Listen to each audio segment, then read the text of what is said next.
Hello everyone! Hello everyone! This is our secondary channel, Maya. Many of you asked us to tell more stories, share more moments. And explore the parts of our journey that don't always fit on the main channel. So here we are. We'll be posting the stories you've requested and the episodes you've been waiting for. Please subscribe and turn on the notification bell so you won't miss anything. Your support means the world to us. Thank you for watching, and thank you for being part of our story. In the previous episode, Diep and James discover that their orange orchard has been secretly poisoned, causing the trees to wither almost overnight. At first, they believe it's just a sudden plant disease, but strange clues and the timing raise suspicion. As they investigate, the couple faces fear, frustration, and the shock of realizing someone intentionally targeted their livelihood.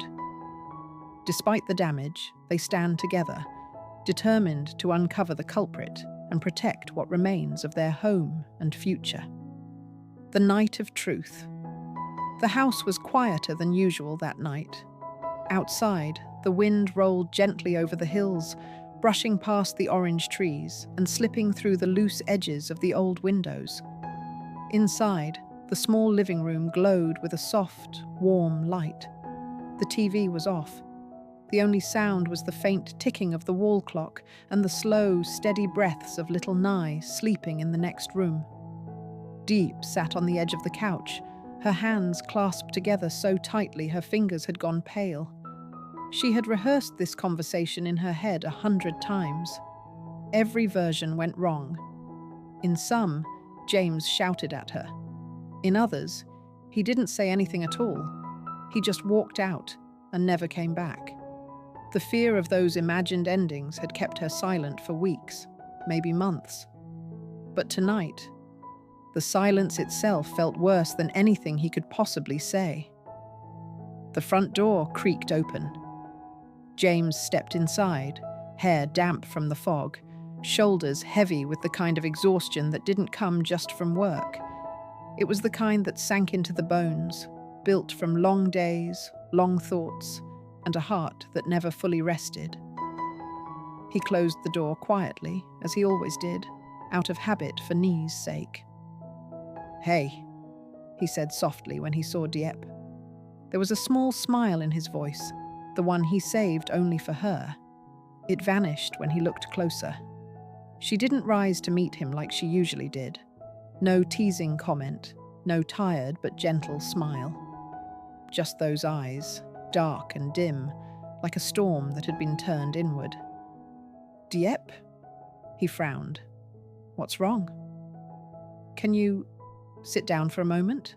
she asked. He froze mid-step. The last time she'd used that tone, she was telling him about a debt collector who had come to the orange farm. Before that, it was about Nie having a fever. Nothing good ever started with that voice. James set his keys on the table and walked over, sitting opposite her instead of next to her. That, in itself, told her how tense he already was. She wanted to reach out and close the distance. She didn't. Her hands wouldn't move. He studied her face. "You're scaring me, Diep." "I'm scared too," she replied, her voice barely more than a whisper. The first cut. For a brief moment, neither of them spoke. The clock ticked. A dog barked in the distance. Diep swallowed. "I need to tell you something. I should have told you a long time ago." James straightened, chest tightening. Did something happen? Is it about the farm? About money? About Nye? His mind rushed immediately to practical dangers, things he knew how to fight. If it was money, he could work more. If it was the farm, he could find solutions. If it was legal trouble, he could talk to his contacts. As long as it wasn't about them. Her throat tightened. "It's about us," she said. The floor vanished beneath him. His mind went blank, then filled with noise. "Diep, if you're going to leave me, just..." He forced a bitter smile. Just say it quickly. Don't drag it out, okay? Her eyes widened in horror. No, James. I'm not leaving you. His shoulders sagged with relief, but only for a heartbeat, because the fear didn't go away. If she wasn't leaving, what could be so heavy that her lips trembled just saying it? Then what is it? She looked down at her hands, at her nails digging into her skin. There's someone who has been trying to push me away from you, she said slowly. Someone who doesn't want us together. Someone who tried to scare me, to control me, to make me feel like staying with you was a selfish choice. James's jaw clenched. Who? She didn't answer. Not yet. She let the memories surface first, because once she said his father's name, there would be no going back. I didn't tell you when it first started, she continued, because I thought I could handle it. I thought, if I just kept my head down, if I didn't cause trouble, it would stop. She took a shaky breath. But it got worse. The shadows around her. She told him about the man who had come to the orange farm pretending to be a potential buyer, only to slide a soft, cruel warning into the middle of their conversation. A girl like you shouldn't stand next to a man like him too long. Accidents happen. She told him about the calls with no voice on the other end. Just silence. Just breathing. Just the feeling of being watched through a phone line. She described walking home with Nye and noticing a car parked just a little too long at the end of the road. The same car that appeared near the market 2 days later. The same figure leaning against it, staring without a word. I thought I was being paranoid, she said, voice trembling. I wanted to believe I was imagining things, that I was just too sensitive. Why didn't you tell me? James asked, his voice breaking slightly. Because every time I convinced myself to speak, something stopped me. She lifted her eyes to his at last. Not them. Me. My fear. Fear of what? Fear that if I told you, it would break you, that it would break your family, even more than it already is. Her words fell between them, heavy as stones. James felt sick. Who? He repeated, this time more forceful. Who did this, Diep? She stared at him, her lips parted, and finally she said it. Your father. James breaks. The name hit him like a physical blow. For a second, he thought he'd misheard. A buzzing sound filled his ears. His vision blurred at the edges, then sharpened too much. My... what? He whispered. Your father, she repeated, quieter than the first time. The world tilted. Memories rushed in, tangled and sharp-edged. His father's voice. His father's temper. His father's attempts at fixing his life. The suffocating expectations. The manipulation dressed up as concern. The apologies that never really felt like apologies. The brief stretches where his father seemed to soften, seemed to change. Just enough to make James hope. Hope had always been his greatest weakness. He swallowed hard, anger and denial fighting for space inside his chest. What proof do you have? He asked. Not because he didn't trust her, but because he desperately wanted a reason to believe she was wrong. Diep didn't flinch. He sent someone to talk to me, she said. The man slipped. He said, the old man paid me well. Don't make this harder than it has to be. And then he mentioned your father's full name.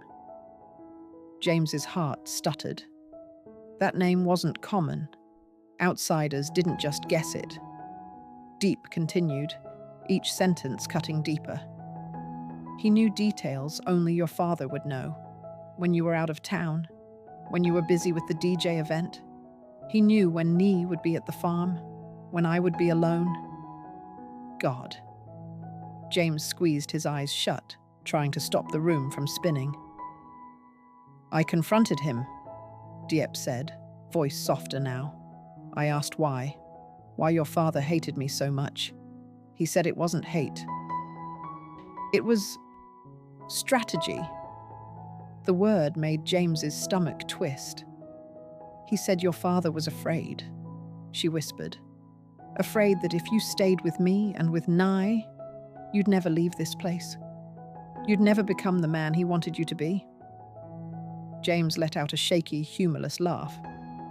So he decided to threaten the people I love instead, he said slowly. Classic. James, how long? He asked, looking up at her with eyes that were suddenly terrifyingly calm. How long have you known? She froze. He saw the answer before she could speak. Months, he said quietly. Maybe longer. Her eyes filled with tears. I didn't want to add more weight on your shoulders. You were already under so much pressure. With the company, with the farm, with your father trying to control you. I thought I could carry this one alone. You're not supposed to carry things like this alone, he snapped, the calm cracking into something raw and jagged. Not when it's my family that's hurting you. Not when it's my father. I was scared, she cried, voice breaking now. What if you didn't believe me? What if you turned against me? What if you chose him because he's your father, and I'm just...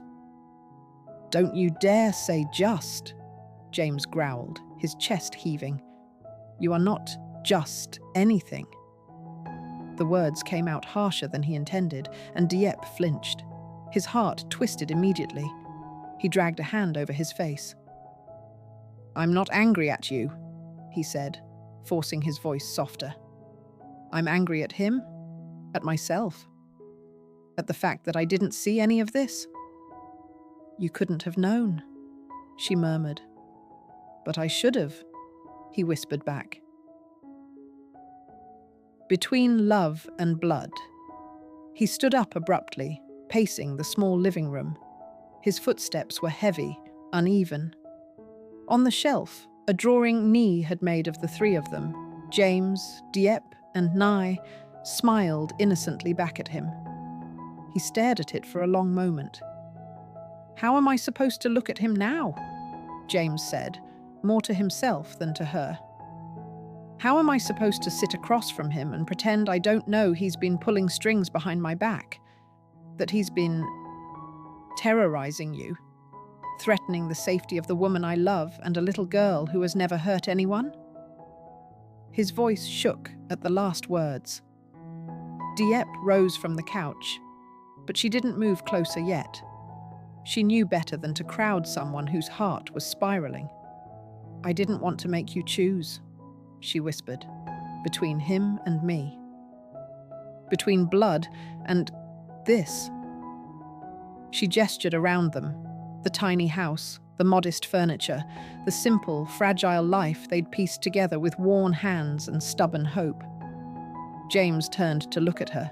His eyes were red, not just from anger, but from grief. It was never a fair fight, he said. He's had my entire life to shape me. But you're the one who made me feel like I actually had a choice about who I wanted to be. The confession hung in the air. Diep's eyes glistened. And now? She asked, voice trembling. What do you want to do now? He was silent for a long time. The clock ticked past another minute. I don't know, he said finally, and somehow that felt worse than if he'd shouted. All I know is that I can't sit here and act like nothing happened. He grabbed his jacket from the back of the chair. Her heart lurched. Where are you going?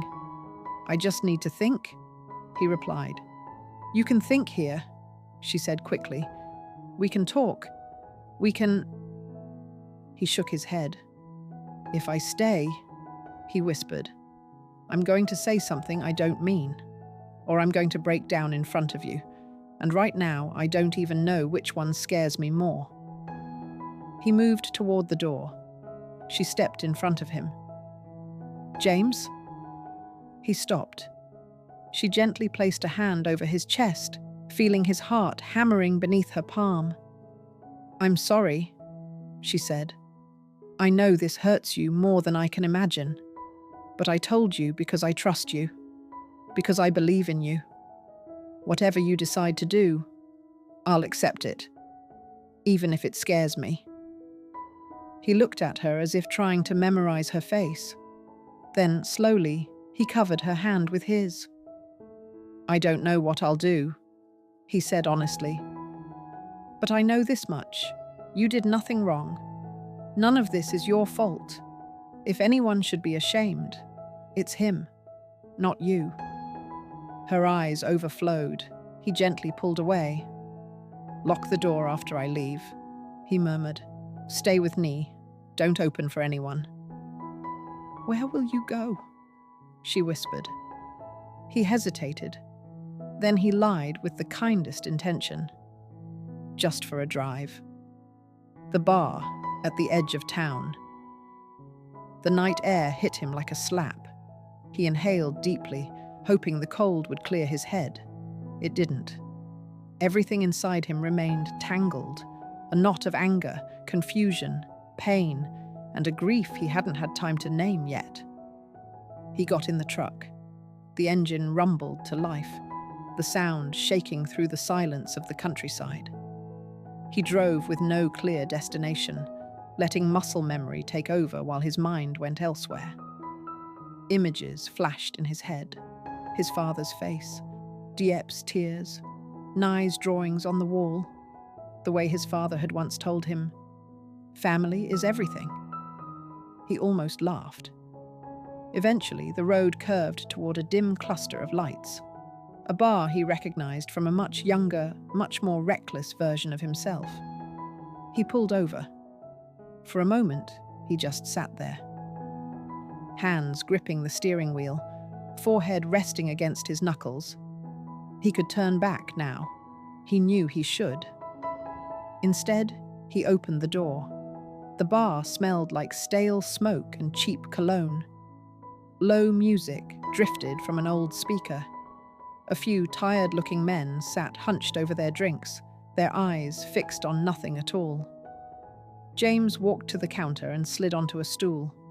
The bartender glanced up. What can I get you? James paused.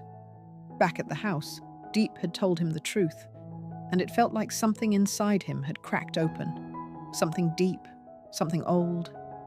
Now, sitting under the dim light of the bar, he felt that crack widening. Whiskey, he said. Neat. The glass clinked softly as it hit the counter. He stared at the amber liquid. Then he lifted it to his lips and took the first burning sip. It didn't make anything better. But for a few seconds, it made everything quieter. And that, tonight, was enough for him to take another. The first drink made the noise in his head soften. The second made it blur. By the third, the anger had stopped feeling sharp and had turned into something worse. Heavy, slow, like a stone pressing down on his chest. The bar was half empty now.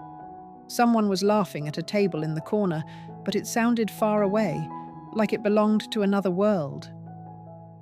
James stared into his glass. He could still see Diep's face when she said it. Your father. He tipped the glass back and drained the last of the whiskey. It burned all the way down, but he barely flinched anymore. Another? The bartender asked. James hesitated. He should stop. He knew he should.